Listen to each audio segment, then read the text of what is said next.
सनातन धर्म में देवताओं में गणपति जी को प्रथम पूजनीय माना जाता है।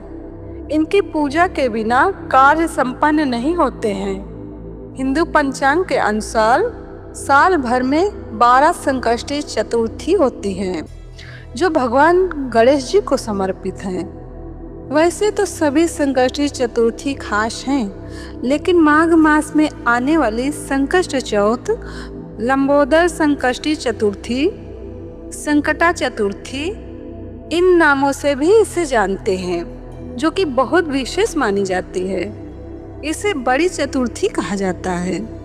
इससे पूरे साल की सभी संकष्ट चतुर्थी व्रतों का फल मिल जाता है।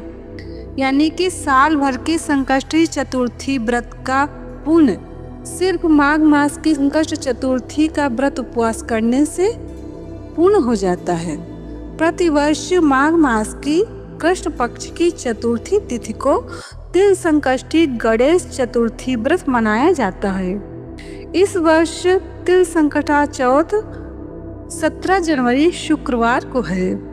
इस दिन रात्रि के समय चंद्र भगवान को अर्घ्य देने के बाद ही महिलाएं व्रत खोलती हैं। संकष्ट चतुर्थी के दिन महिलाएं सुख, सौभाग्य, संतान की समृद्धि और सर्वत्र कल्याण की इच्छा से प्रेरित होकर व्रत रखती हैं।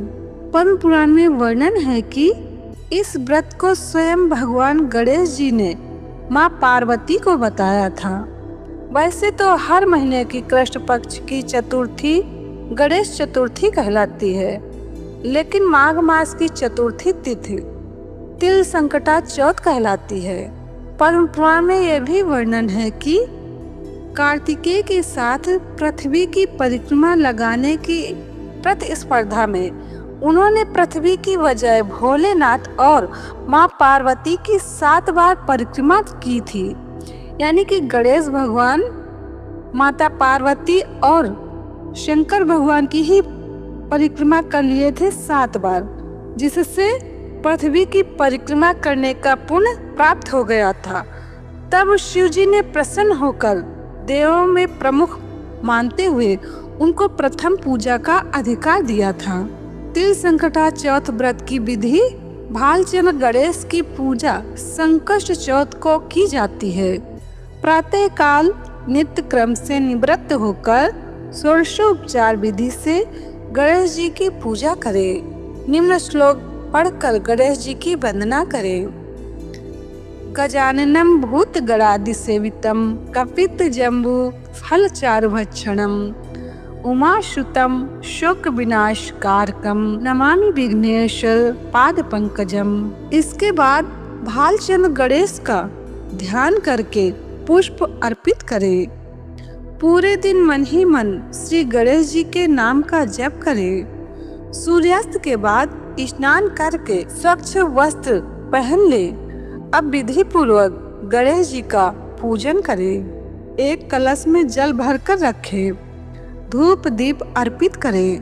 नैवेद्य के रूप में तिल तथा गुड़ के बने हुए लड्डू, ईख, शकरकंद, गुड़ तथा घी अर्पित करें।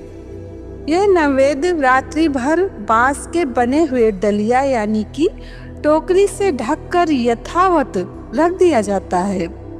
पुत्रवती स्त्रियां पुत्र की सुख समृद्धि के लिए व्रत रखती हैं। इस ढके हुए नैवेद्य को पुत्र ही खोलता है तथा भाई बंधुओं में बांटता है। ऐसी मान्यता है कि इससे भाई बंधुओं में आपसी प्रेम भावना की वृद्धि होती है। अलग अलग राज्यों में अलग अलग प्रकार के तिल और गुड़ के लड्डू बनाए जाते हैं। तिल के लड्डू बनाने हेतु तिल को भूनकर गुड़ की चाशनी में मिलाया जाता है। फिर तिलकूट का पहाड़ बनाया जाता है। तत्पश्चात गणेश पूजा करके तिलकूट के पहाड़ को तोड़ा जाता है। गणेश पूजन के बाद चंद्रमा को कलश से अर्घ अर्पित करें। धूप दीप दिखाएं। चंद्र देव से अपने घर परिवार की सुख और शांति के लिए प्रार्थना करें। इसके बाद एकाग्रचित होकर कथा सुने अथवा सुनाएं। तत्पश्चात सभी उपस्थित जनों में प्रसाद बांट दें। तो 17 जनवरी शुक्रवार को संकष्ट चतुर्थी व्रत रखा जाएगा। तो यह वीडियो यहीं तक है। जय श्री कृष्ण।